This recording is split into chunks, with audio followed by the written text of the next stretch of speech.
Hello, welcome to Shaman Sister Sessions, episode 111. Woohoo! Amazing. We're blessed by the angels right here and now. I'm Katherine Bird. I'm here with Michelle Hawk, and today we are talking about my shaman slash practitioner slash coach slash healing facilitator slash random guy on Facebook gave me really bad advice. Or I'm not sure if maybe I've gotten really bad advice. This is turning into a really long topic, but I think you understand where we're coming from here. What do I do now? And so we are diving into this topic mostly because Michelle and I both hear and see a lot of bad advice out there. Number one, on social media. Number two, coming secondhand from our clients who have worked or are working with other practitioners. Number three, in our own personal experience of working with different people and coming across things and hearing things and through our own personal ears, either toward us or towards people, you know, maybe in a circle situation or a group setting or so on. So, hi, Michelle. Hi. I'd say long time no see, but that's not a thing. What does that even mean anymore? But we haven't done an episode in a minute, so it's good to be back here with you. I know that we've definitely had quite a few sort of ranty, what the fuck moments in the last few weeks, sort of around this topic of like, what's going on? Like, why are people giving such stuff that's just like not helpful? Yeah. And like we are in that inquiry of like what exactly is going on here? Like, what's going on here, and what can we do about this? Is there anything to be done about this stuff? I will say, for those of you tuning in, that and if you don't follow Katherine or myself on social media, then you may not have seen some of the things that have been coming out in both of our writing, probably Kat more than me.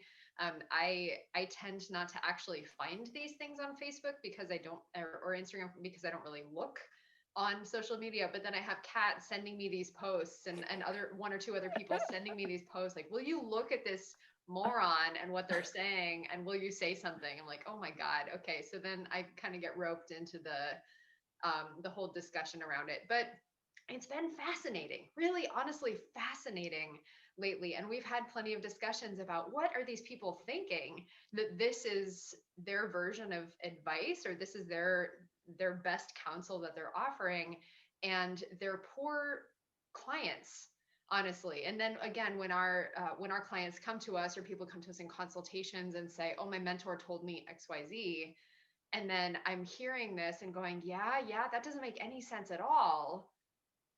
What do we do with that? So I think maybe let's start out by talking about, like, well, what is bad advice, right? Like, what are some examples of what qualifies bad, or I would say unhelpful or inappropriate advice and direction from a shaman, from a coach, from a healer, from a mentor? And I think that our first qualifier of what is bad advice, quote, bad advice, is it actually applicable and helpful to the audience that you're actionable too? Like, can they do anything with what you're giving them? Yeah, those are like three different things. So is it applicable, meaning like, is it actually able to be applied to that group of people? Is it helpful?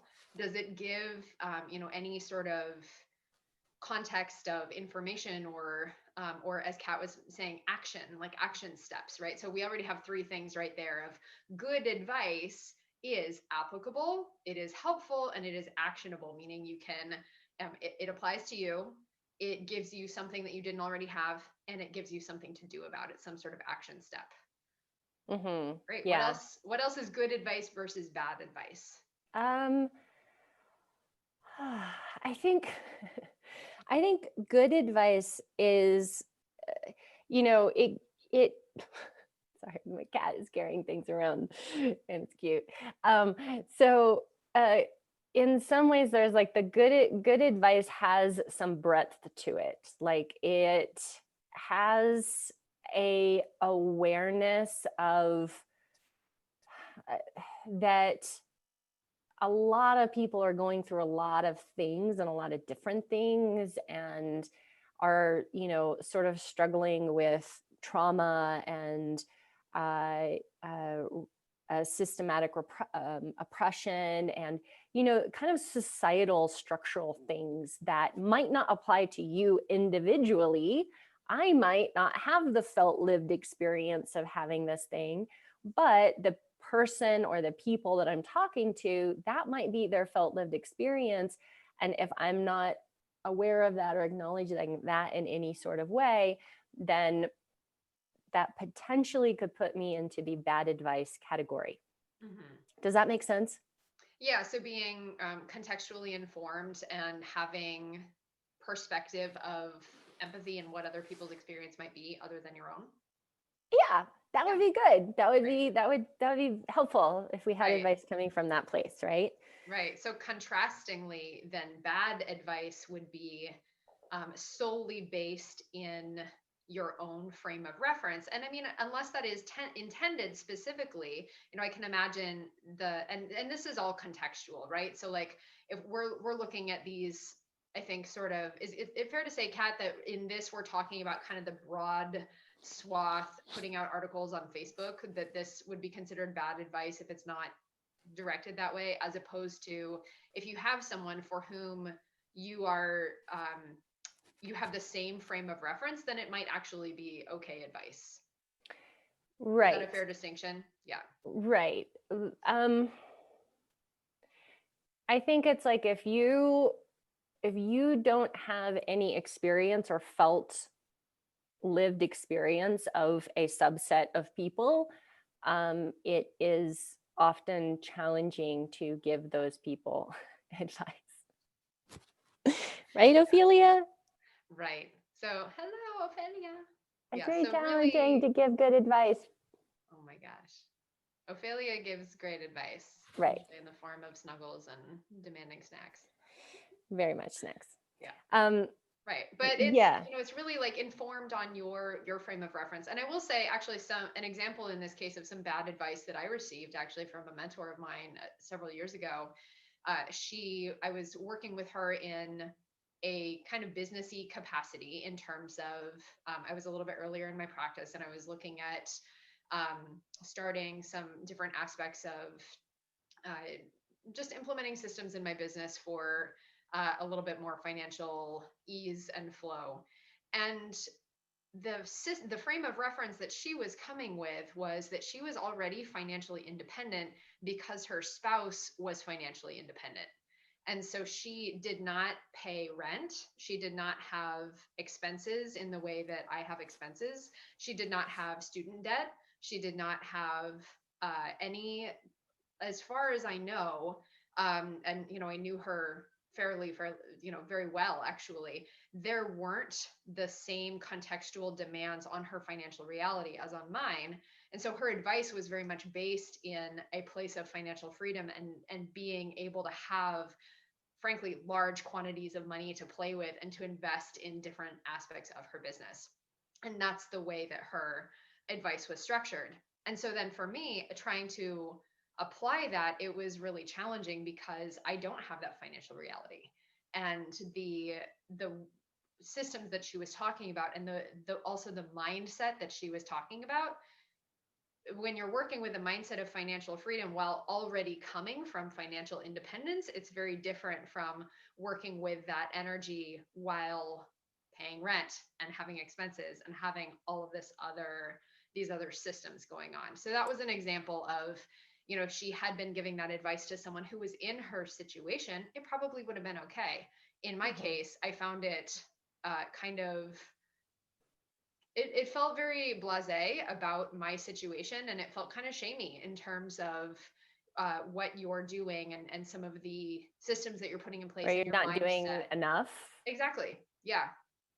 And I think that's where we get into, taking great care as practitioners, as mentors, as teachers, whatever you call yourself, of be aware of the frame of reference of the person or the group of people that you're offering advice to, and unintentionally, are you causing harm simply by virtue of your own frame of reference, usually coming from privilege, honestly, some form of Yeah, privilege.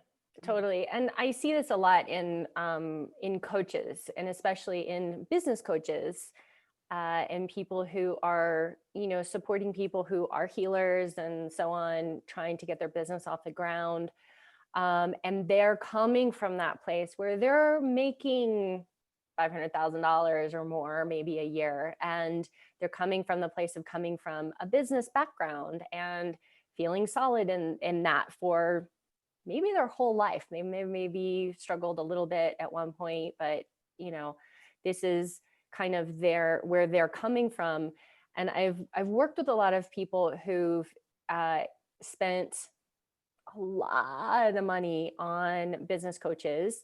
And then the advice that they're getting is coming from that place of, well, just throw some money at it, right?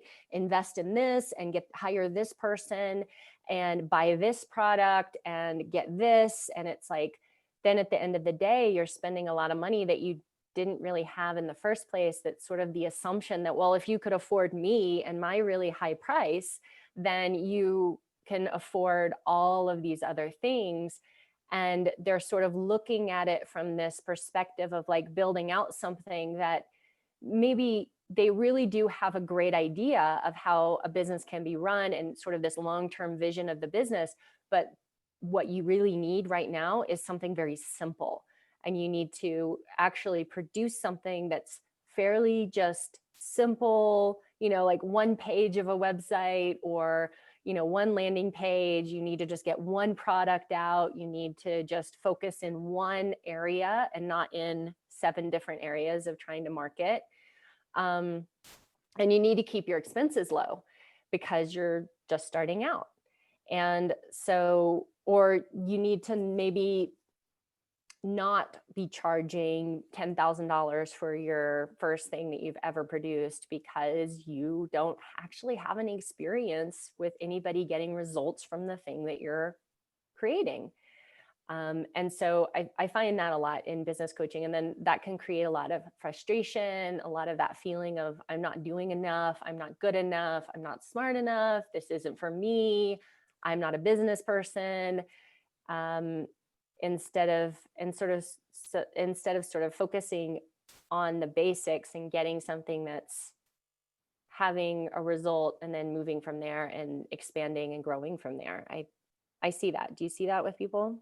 I do, yeah, and I think both of us being entrepreneurs and knowing a lot of people in the businessy and entrepreneurial community, and especially self-employed healers, coaches, practitioners, it is gross. Honestly, it's really gross.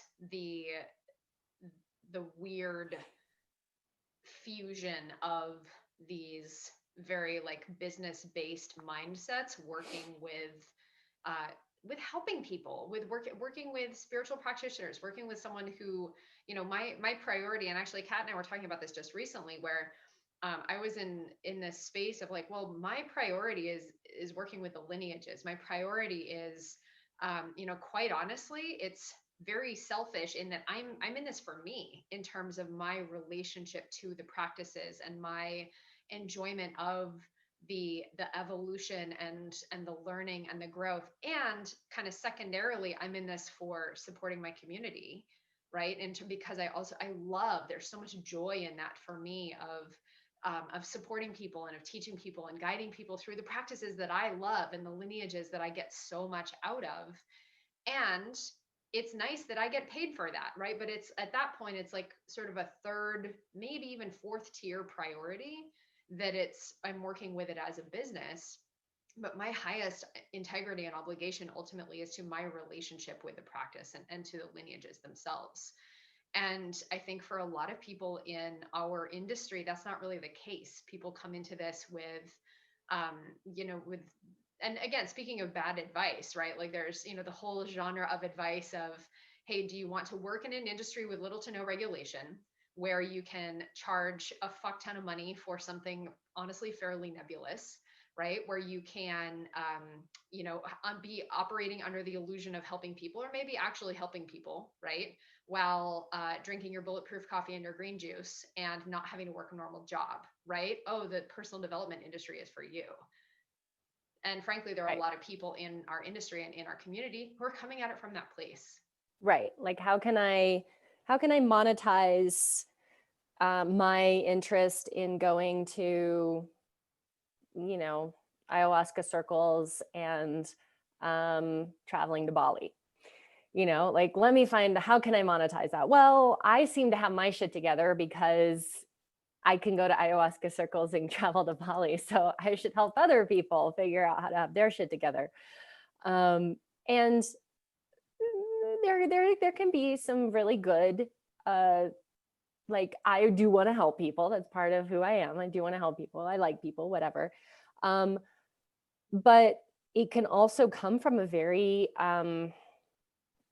untrained place. It can come from a place that doesn't have a lot of understanding of the healing process, of how people heal, of trauma, of how to work with some of the deeper energetics, of a lot of these things that do come up when, because coaching, we can just say it's coaching, but it's not. There's always going to be healing involved if it's really good coaching. So within that, it can be a challenging space, because there is that capitalistic entrepreneurship of, let me figure out how to keep you in some sort of pain and trauma enough that you will give me your money.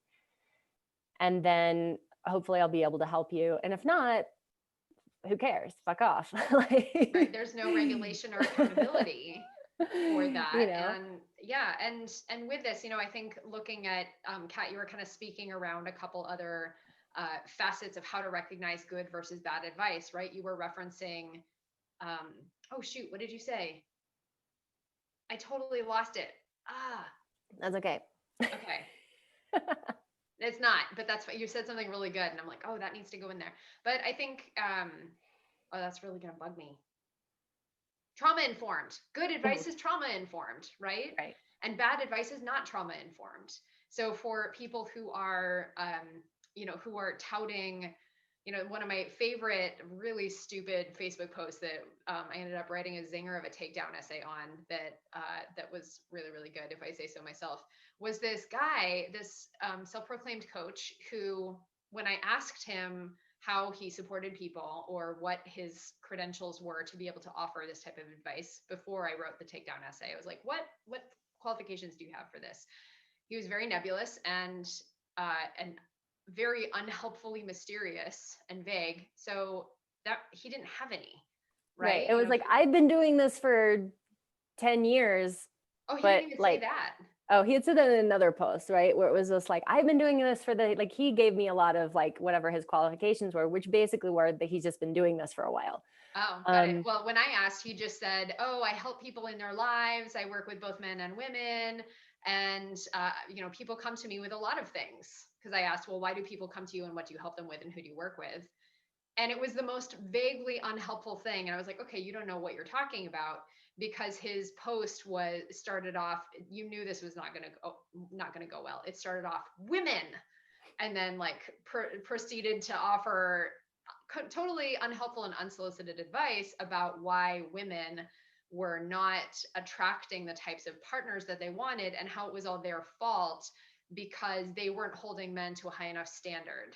And that if they did, men would miraculously become evolved. Right. And I was like, you were helping no one with that. You were a massive disservice to men and women and everybody. Right. And yeah, so that was some really unhelpful advice, because it was not trauma informed.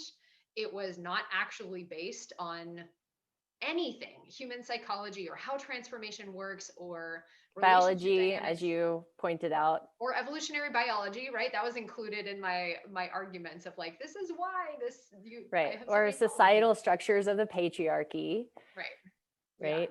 Yeah. And so, but here's the thing, if you read the post, it was designed that way to say, women, in all capitals, by the way, women, you need to do this so you can have this. Scroll all the way down. Here's my program I'm selling. Because basically it's hooking into the psychology, which is a very much a women's psychology is. We were trained that if something is wrong, I am the reason that something is wrong. And if I change myself, I'll be safe in my lived situation, which is what women have been taught, because we have grown up in a patriarchal society where if we're being stalked, if we're being harassed, if we're being hurt by a man, if we're being abused by a man, all of those things would stop. We wouldn't have those experiences if we changed what we're doing, what we're dressing, what we're saying, the way we're behaving, etc. So this is a very ingrained thing in the feminine. So basically, he designed his post to be a psychological manipulation of women to hook into that part of us that feels like, oh, I can change myself and somehow this will fix things. And so I will buy this thing. So, I can, whether he knew he was doing that, I'm going to assume maybe he did, right? In a certain way. Like he knows that, because men know that, because it's been trained into them to say those things in order to get what they want. So when we see things and if it's triggering something in you, like sometimes it's triggering something on purpose because it's actually a manipulation in order to get you to purchase something. Mm-hmm. And there's a lot, yeah. Well said, Kat. I want to just like slow clap that for a second. And this guy is gross, I will say. We're not gonna, I don't know. Do we want to tell people who he is? I have no idea who he is. I remember his name, and I mean, I don't care if you check out his page, but because, and he was saying like, oh, thanks for sending all this traffic my way and boosting my algorithm. I'm like, I don't give a fuck if right, for your one time you're getting an algorithm boost on this post. Right. Well, and also like I'm a huge fan of critical thinking, right? And if more people are looking at your stuff, I trust that people can have discernment, right? And this is one of our tools that we're going to get into when we're like, okay, well, what do you do when you see bad advice, or how do you practice engaging with it, right? Critical thinking and discernment, people, those are big tools in your disposal. But looking at this and knowing, like Kat was saying, if you feel triggered, a lot of marketing psychology, I will tell you this because I have investigated this, right? As an entrepreneur, is like, okay, you're looking at, well, how do you get people to buy stuff, right? Honestly, any person in business is trying to get you to buy something, myself included. Sometimes, and a whole lot of times, if you've tuned in with other of these episodes, I'm like, well, I don't really have anything right now, so just keep checking in and tune back, right? If you want to give me money for something, I'm sure we can come up with something for you to pay me right. for. If you want to send us money for no reason, we're absolutely okay with that. Right. No, that's good too. Yeah, it's great. And slash also, if you actually are interested in some of my programs, like you can give me money for that, for my alchemy course. Great. Right. So yes, I am trying to get you to buy something, but not to the extent that I'm going to be manipulative or weird about it. But I know how marketing psychology works because every entrepreneur at some point studies it, because we do. And then we decide either we want to go that route or we decide it's bullshit. So I'm in the bullshit category of like, no, I'm not going to do that.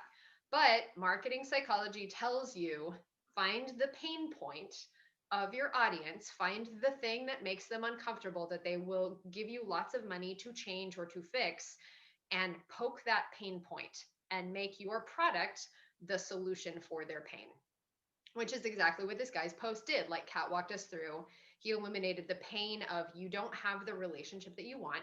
And because every guy you come in contact with isn't where you would like them to be in their evolution and growth. Right. Or insert other examples here of coaches saying you're not making the income that you want, or you don't have enough time with your kids, or you don't feel good in your body, or you feel like you're really depressed and unfulfilled in your job, right? Whatever your pain point is, whatever their product is, they're saying poke your pain point, make you triggered, make you uncomfortable, present a solution. You could feel like this. You could make this much money. You could have worthy and healthy men coming to want to be in a relationship with you. All you have to do is buy my program because it is a solution in the ways of XYZ. That's how marketing works. Mm-hmm. And it's a lot of bad advice usually comes with it Right. And it's because they are. not to say that, I mean, you're going to run across that anyway. I will tell you up front, I am going to tell you that probably you have some issues maybe that I can help you figure out and solve, right? Yeah. And here are some of the things you might be dealing with, and I will help you figure those things out, and you will actually have a better experience of life, right? Like, and that's true. I probably would help you, right? But it's what is it coming from a place of manipulation, of creating, like using trauma and pain as a poking wedge point to keep focusing on that? Is it like, is it coming from that space? And you can sometimes figure that out and feel it, Mhm. and sometimes you can't. And that's one of the things about when we talk about being in that space around being trauma informed, is that a lot of times if we have experienced a lot of trauma, if we do have an over hyper aroused nervous system, these things can keep us from having critical thinking and discernment when we come across something that pokes that pain point and triggers us in that way. Mhm. And so it might, which is also why coaches are trained in their sales calls, because I've been through sales training of how to do sales calls, and I don't do sales calls in probably any of the ways I've ever been trained to do them. Where the training is, you do this thing that Michelle just said, right, with the pain, and then what you do is you say, and what's going to happen if you don't act on this today, right? How is your life going to basically be horrible and spiral out of control and be really sad? And I will work with you for today. If you sign up right now, I will give you $1,000 discount. Doesn't that sound amazing? You have to sign up today. You have to sign up in the next 24 hours. So this is counting on people who are actually have become dysregulated through this poking of the pain and the trauma, to act from a place of an ungroundedness, of an unregulated space, of a fear and pain space, instead of giving time in order for the truth, for our own, that personal ability to land in something that feels like, fuck yes, um, for a big purchase like this. Mhm. Yeah. So, Kat, you were, I want to go back just a little bit to something that you said about if the advice is, and I want to blow this up a little bit, if the advice is either perpetuating a system of trauma and harm, right? In this case, the guy was, using the sales tactic for his program, poking at pain points, right? And Kat, you said that you do this. I do this a little bit. If you look on my website, it's saying, some things about like, you feel this challenge and you feel this challenge and you feel this challenge. You could have this. And if you want to do my course, here's one of many ways in which you could have this type of experience. So yes, there is some formula around that I use and that you use, but it's not perpetuating systems of harm and oppression, right? It's not using the system of patriarchy and using women's conditioning against them, as this guy did. It's not twisting the intention and the values of lineages to serve a few at the expense of others, right? And I'll tell you where I'm going with this in 1 second. There was another really, really awful post that both Kat and I engaged with extensively about a month ago or a few weeks ago. And it's in integrity, right? Like if anyone were to ask me or ask Kat, I'm sure, about our value system in working with people, or about something in terms of, and I have had clients ask me every now and then in terms of like, well, something about my business structure, because they're curious of like, well, how are they fitting in my business structure? And I'm honest with them, because I know that that inherently is part of our working relationship of they are hiring me for a particular service. They exist within the umbrella of my business in a way. And this is the way in which I'm engaging and supporting with them and communicating with them to achieve a specific purpose of their transformation and healing. And if they need to ask a question around that, whether it's, a policy that I have about communicating with my clients or whatever it is, I'm very very upfront about that, because it helps them feel safer, and then they can relax into that, knowing how I'm showing up in business, and because of my qualifications and because of my training and because of my trauma informed practices, ultimately then they soften into that and it feels more accessible and safe to them. Does that make sense? Mm-hmm.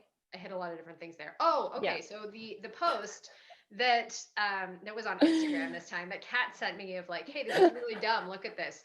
It was a woman who was who, it looked like it was starting out awesome, right? Like it looked like yay women power, right? Like supporting women. But then it turned out to be anti-trans hate speech, y'all. It was like she was saying, women and your womb power and creation. And then she said humans are animals, and animals are born either male or female, which is not true. As a biologist, I can tell you that's not true. And you can't choose to be a woman, or you can choose to be a woman, but you can't, that takes away from the womb power of Right. You're her and of stealing my others. womb power. Right. Right. So she was essentially perverting these ancient and sacred lineages for the purpose of oppressing and spreading hate speech about trans women, for somehow, because trans women were taking away her womb power, right? Like, does not compute and is super hateful and really out of integrity, right? So that's another example of very bad advice of, if some population is taking away your power, then it must not actually be power in the first place. Right. Well, I mean, there are populations trying to take away our power. Let's be real about that. But, right. Yeah. someone just living their life is not taking away your power. Like that generally is not the case. If someone's enacting harm or trying to create and manipulate systems that will seek to take away your power, that could be a very real thing. But Thank you for clarifying.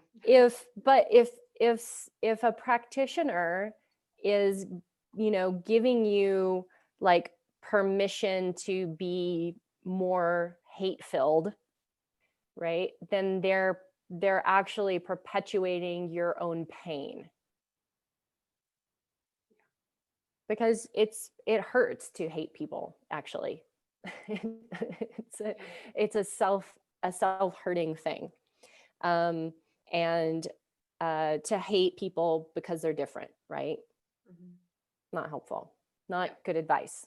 Right. Not good advice from a spiritual practitioner to hate people because they're different.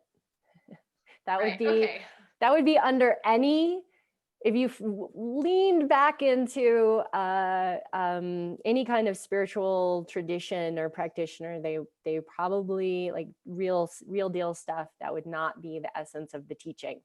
That it might be of certain practitioners and so on, but it wouldn't be the essence of the original teaching. Right. Yeah, this lady was working in witch lineages. I'm like, oh, I know for a fact, like, that's not actually in integrity with the lineages that you're working with. So we have bad advice is perpetuating hate or oppression / hate oppression, perpetuating systems of harm like the patriarchy and racial inequity and financial inequity, etc. Is not applicable, is not actionable, is unhelpful. Let's talk about the actionable one. Yeah. So this is the other one we were talking about recently, because it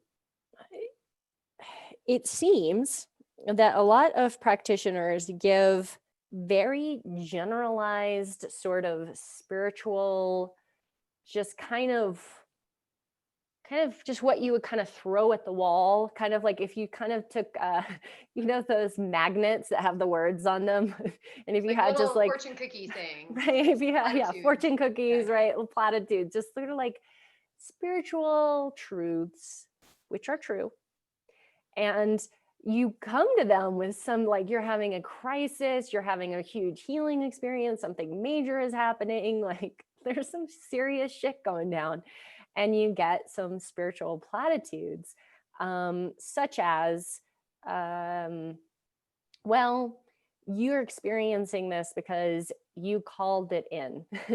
um, you can't really do anything about that. There's no action step next on that one. It's just like, oh, okay, so this is all my fault. Alrighty. Now what do I do? Like, there's Well, no and next. if the advice ends there, super unhelpful, non-actionable, a little bit shamey. Right. Yeah, Could just send somebody kind of in a downward spiral.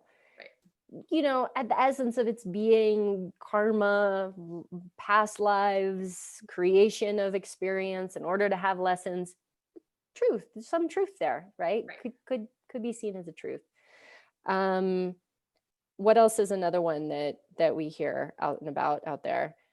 Of the platitudes, Yeah, you're having a shamanic awakening. right. Yep.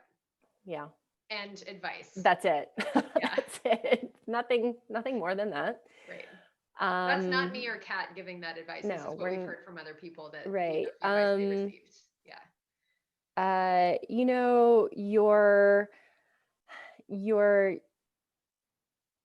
I'm trying to think of, like, um sort of this idea that, like, well, this is all perfect, right? Like, this is all designed as it should be, and this is all perfect, and Mhm. that's true. Totally true, right? It's a true thing. um I would and also, then oh, I want to add in bad advice that comes in the form of turning it back around as a question, right? Which I get, and I want to caveat this with, like, sometimes that's useful and really helpful, right? And it is a tool, especially in coachy language of, someone comes to you and saying, well, this is the problem that I'm having, or, this is my experience, and you turn it back around and say, okay, what about this? What about this? And rather than giving tools, perspective, whatever, you're essentially asking them to solve their own problem.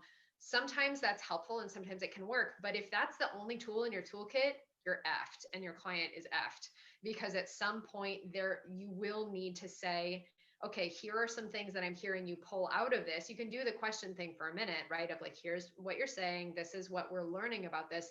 And also, based on my training and experience and perspective, I'm going to add in this and this and this and give you these tools to work with, right? But just the question thing, not enough mhm. in some cases, um right? and sometimes it's like the advice that is given is sort of, well, you're having this experience because of this thing, um, that is sort of an outside of you experience that I'm going to fix for you. I think sometimes is unhelpful advice. Like, you're having this experience because, you have this energy or this attachment, or you have this, this thing in your energy body that I need to now fix for you. And that is a thing that a lot of times that's how we work, right? That's how practitioners are taught to work. That's how healers are taught to work. But it's very disempowering in a lot of ways. So I would even put this under bad advice category, because there's no, unless there is reflection, there is tuning in of that own person so that they're starting to track and understand their own body and energy system and field and awareness, sensitivity, introspection, tools to be able to work with this kind of thing in the future for themselves, then that advice is coming under that umbrella of, like, I'm the fixer, I'm the doer, you're the sort of victim of this experience, and now I'm going to fix it for you, and I'll see you next week. Mm-hmm. Yeah. I'm going to piggyback on top of that and say advice without context and tools and the Yeah. learning is unhelpful. Yeah. Right. And this could be because, and Kat, what's it called? It's like the, do you know what I'm talking about with like the four types of goal oriented people? There's like the obliger, the rebel, the questioner, and then there's a fourth one that I can't think of. Mm-mm. No. Okay. And there's a fourth one, but it's essentially like, and you don't this is, getting a little bit extra nerdy in terms of like, how do we relate to goal achievement? Right. And if you know the type of person that your client is, then you can sort of tailor the advice that you're giving them to suit that. Because then, if your person's a questioner, then they're going to need to know why everything. Well, you want me to do this practice? Why?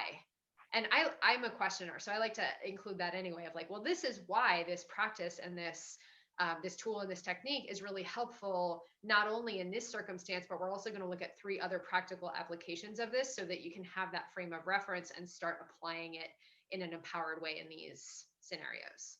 Mm-hmm. Right. So that's one example. Or if your person's an obliger, it's like you give them a list of things to do and then they just check off the list.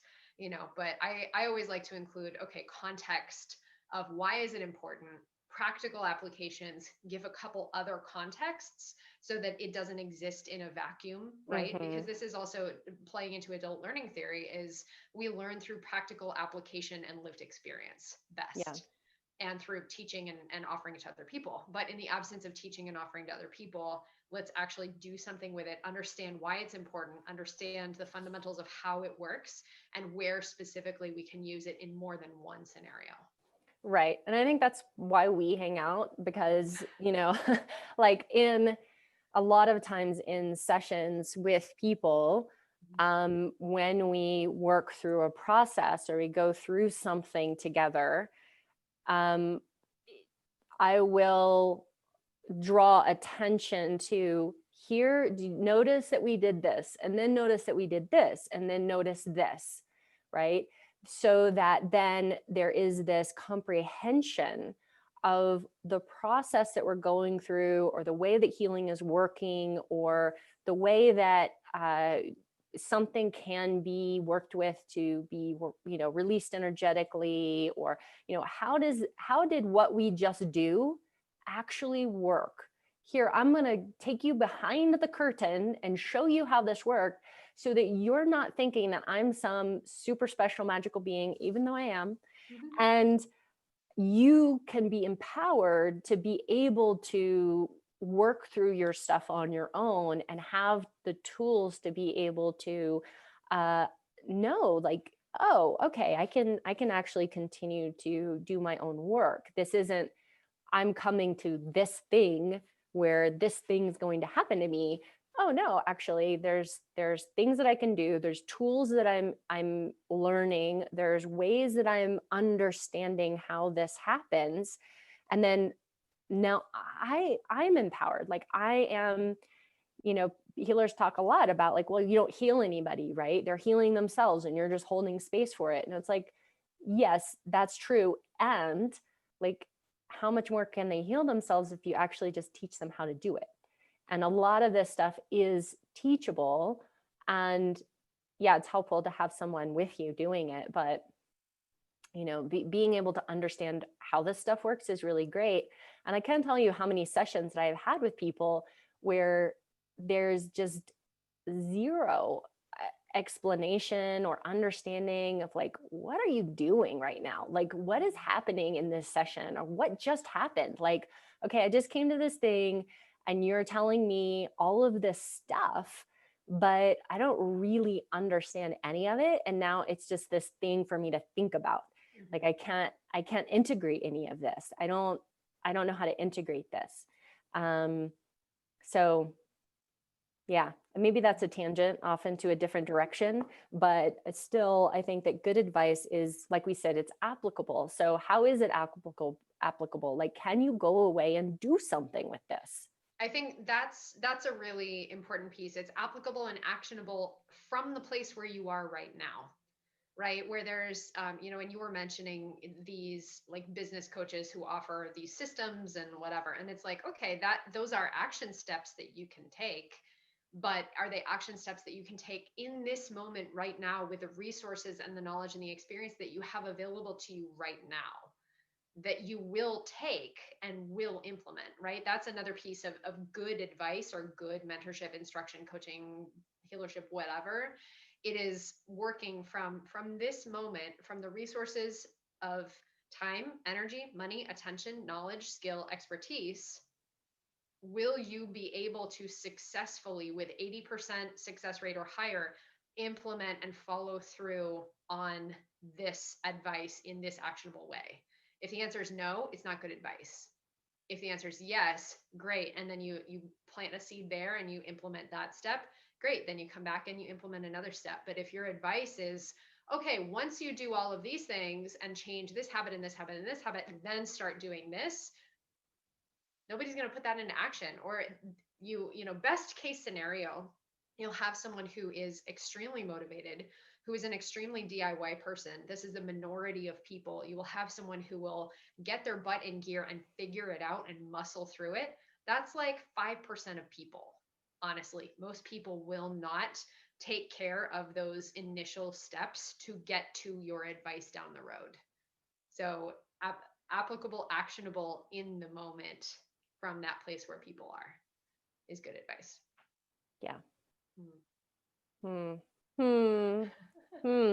And, I've definitely given bad advice. I think we should caveat, Michelle and I are definitely not perfect. And I've definitely, for sure, given, not the best advice from time to time, or I've said things that weren't inclusive enough, or I've, um, you know, seen from my perspective and my way of thinking, right? The way that I engage with things, and um, and you know, maybe didn't work hard enough to translate things for someone else, because we are so different and we learn things so differently, and we come from such different backgrounds, that it does take a bit, which is why I like working with people for longer periods of time and having a longer, like if I work one-on-one with someone, to work with them over an extended period of time, because it does take some time at the beginning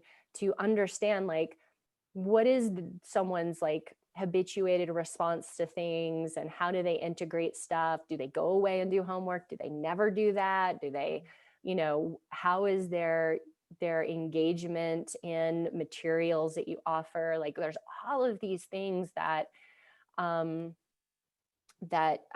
inform this advice getting better and better over time. But we live in a world right now where everybody is giving advice, and you don't actually have to have any experience even, or qualification in order to give your often unsolicited advice to other people in the public sphere.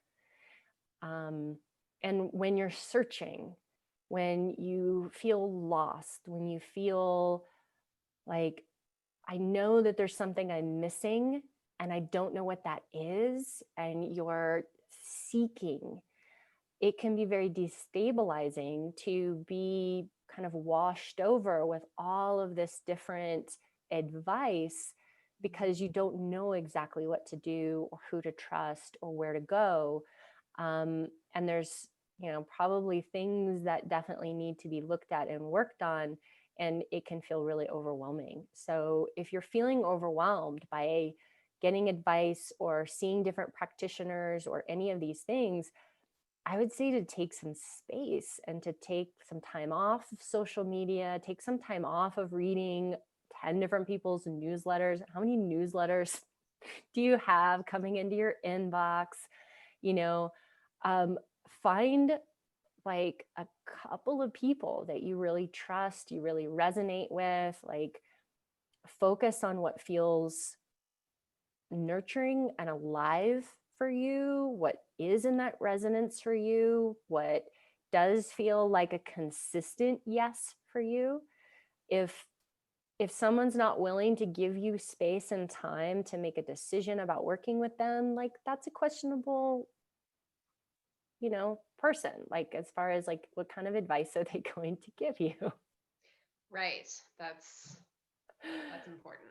Yeah. Right. And looking at, well, who somebody is some of the time is who they are all of the time. So if there are some red flags raised in an article that you see, or um, in a podcast or whatever, or there's something there, then it does merit looking at, some of their other material.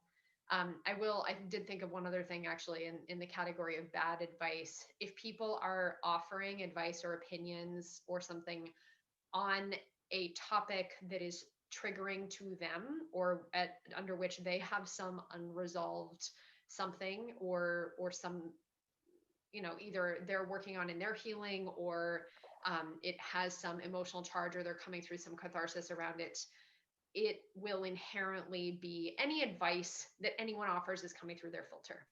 And Mm-hmm. ideally, when we're in the position of offering advice or recommendations, healing, mentorship, etc., we are as clear of a filter as possible.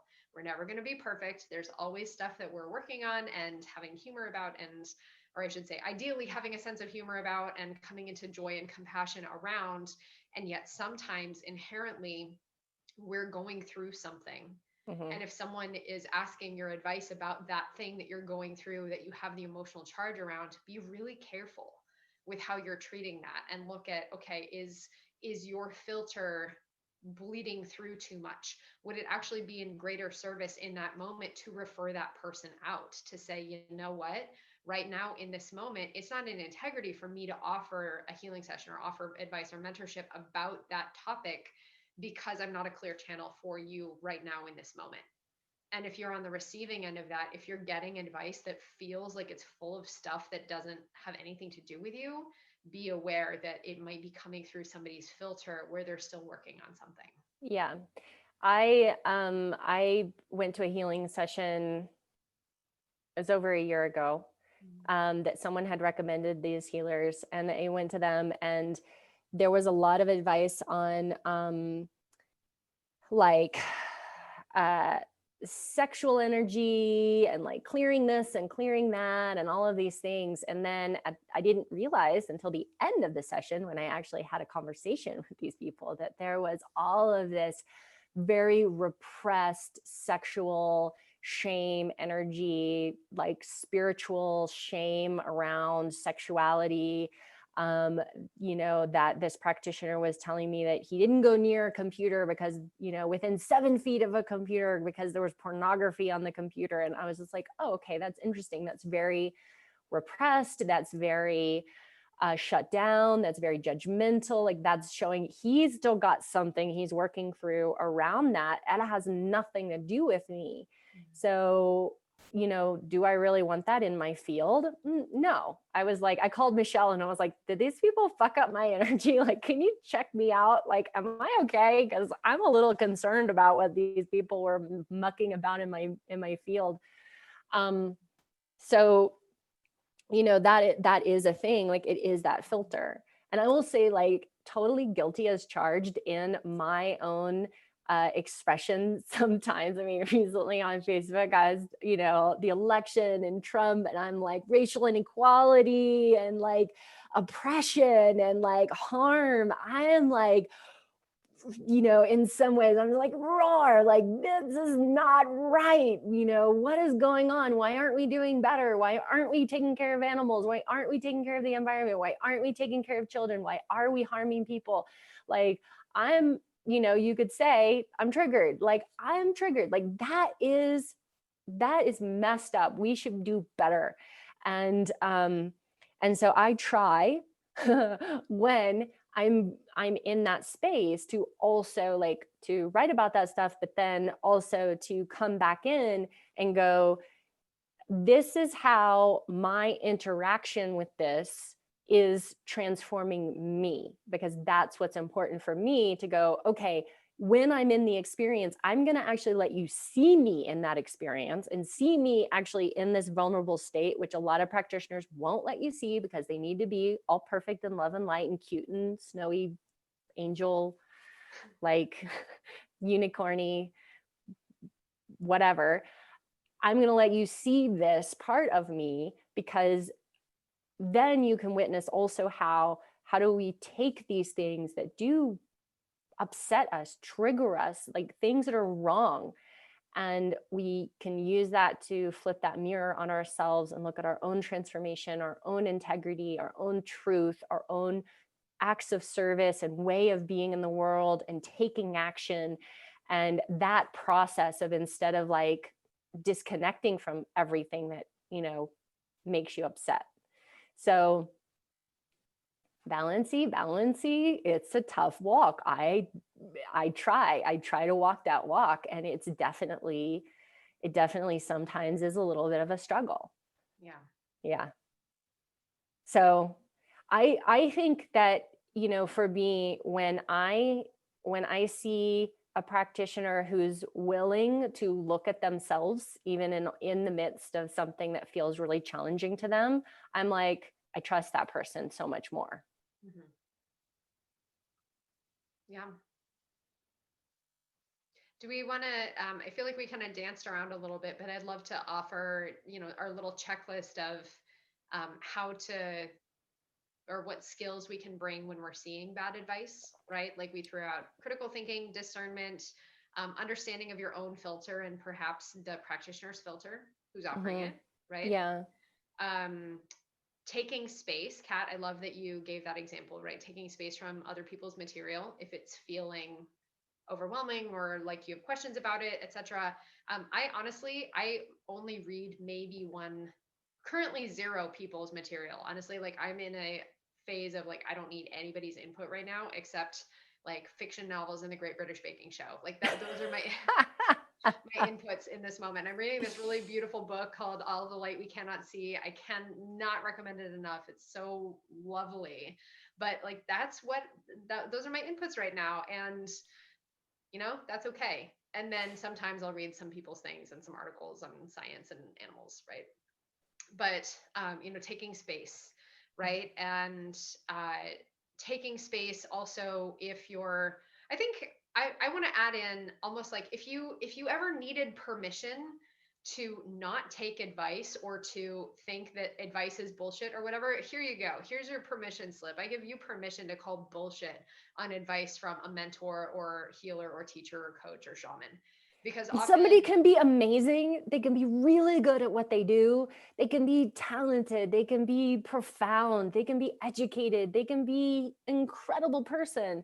They can be really helpful for your life. Yeah. And sometimes something that they give you, you can throw that one piece away. Right. Like, there's every once in a while, there's, just like that piece, not helpful. Yeah. Don't need to take that one.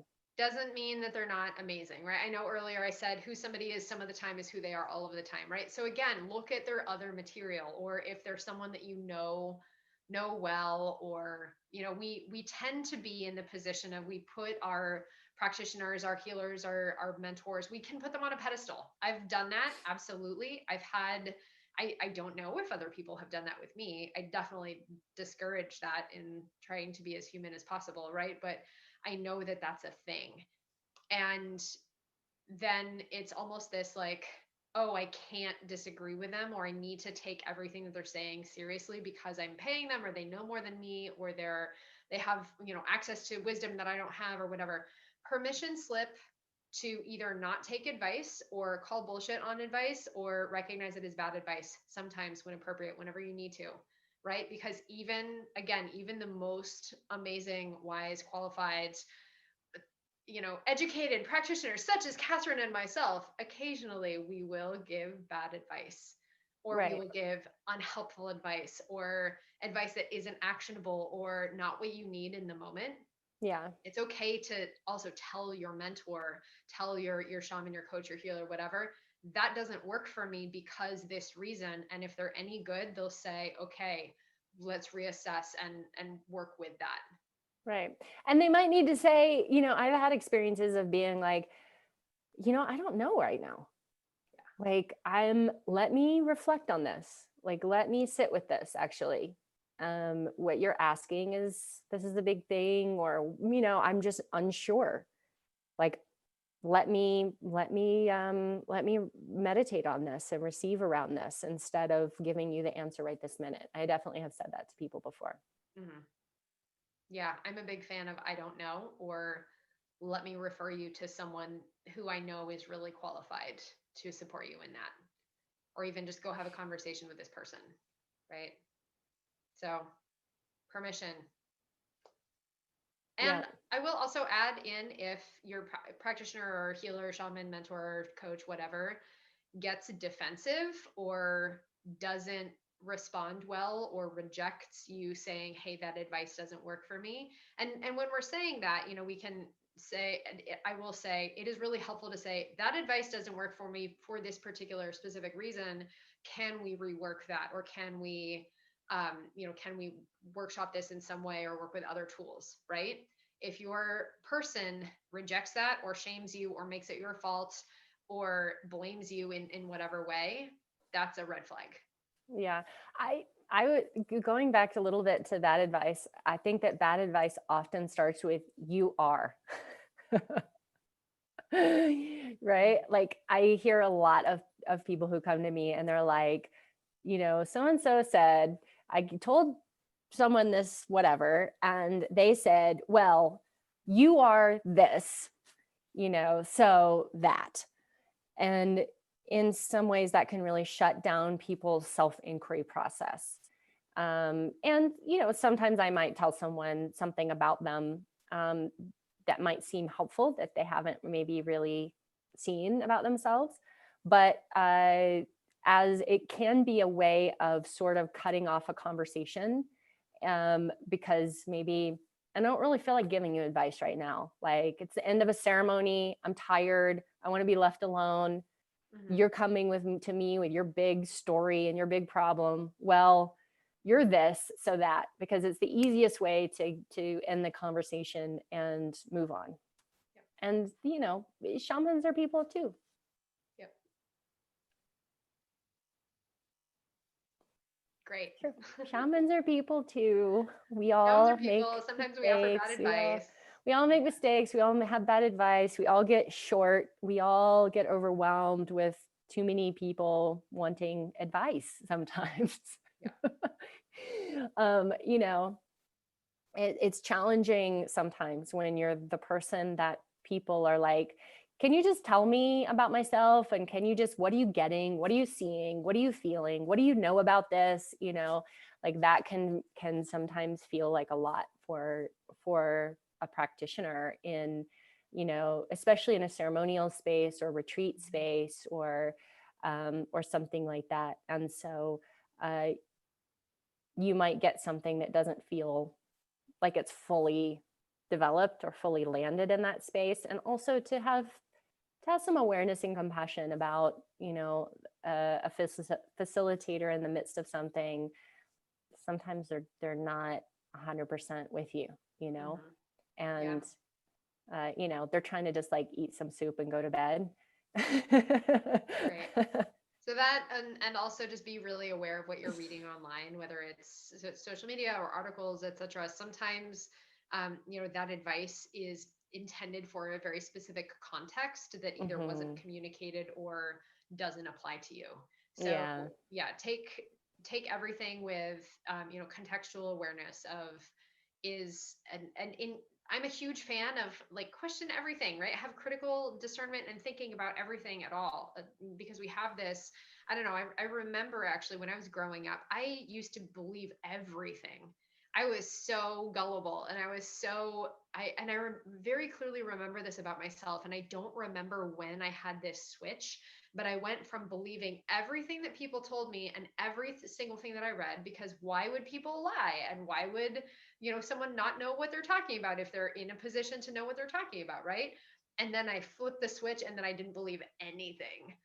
And I don't remember exactly when that happened. And now I've come, obviously, in the last many years, I've come to a much healthier place of that. But I I every now and then I have this moment of like, wow, I'm so glad that I have this capacity of critical thinking, and that I don't take for granted for a second that any source, especially online, any idiot can have a platform. Let's be honest. Any moron can have thousands and thousands of followers and nice branding. Doesn't mean they know what they're talking about. Yeah, they can be successful. It doesn't mean anything. Yeah, exactly. Doesn't mean anything. Right. So use your critical thinking, your discernment, your filter, your groundedness, your empathy, your resonance to check in like, okay, if I'm looking at this and it's applying to something that I'm in inquiry about and that's something I want to consider, does it resonate in a way that feels healthy, that feels helpful, that feels constructive, that feels like it applies directly to me and gives me tools and practices and advice that I can operate with. Yeah. Right.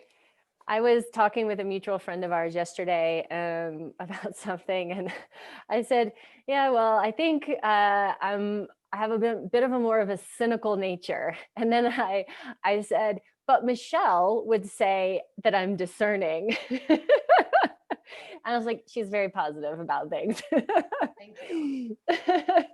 Very like, the way that we're looking at the bright side. So sometimes it might be looked at as cynicism. Sometimes it might be looked at as discernment.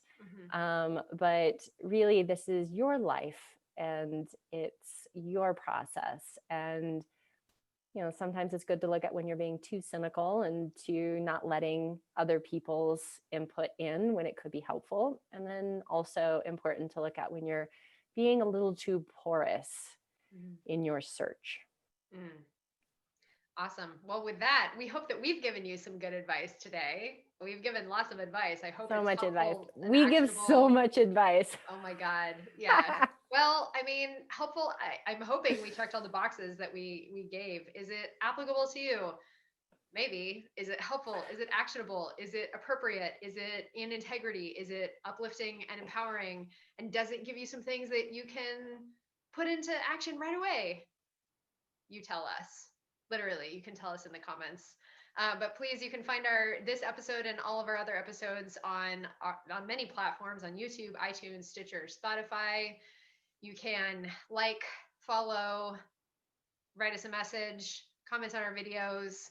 And please do stay in touch if there's anything that you want to hear about. We check our emails sometimes. Honestly, we could be a little bit better about that. But you can email us shamansistersessions@gmail.com.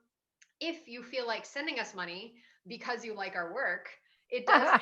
Well, we mentioned that already. We might as well tell people how they can send us money.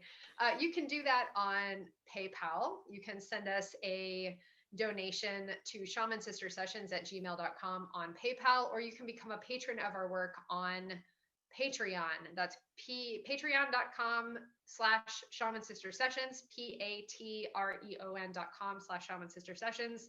Even $1 a month is helpful because it does cost us money to produce these episodes and get them out there, and we want them to be accessible to you. So if you're interested in circling back with either of us individually, if you want to start paying us for our advice as specifically directed for you, one way that you can do that with me is through my website, joyofenergy.com. If you're interested in either one-on-one mentorship or if you're interested in alchemical training, then you can send me a message through my website, joyofenergy.com. And I promise my advice is very specific and targeted if I know you and if we have this one-on-one relationship or if we have this mentor relationship. So if you're interested in that flavor of advice, you can reach out to me. Great. And you can reach out to me as well, katherinebird.com. You can sign up for my newsletter, get a really great meditation that's part of my Heroes membership program. And I always have stuff going on. So lots of opportunities to train and learn and grow and develop yourself in your different practices. So Great. Otherwise, I give great advice. I'm the person who gives advice to Michelle, so I must be good. And vice versa.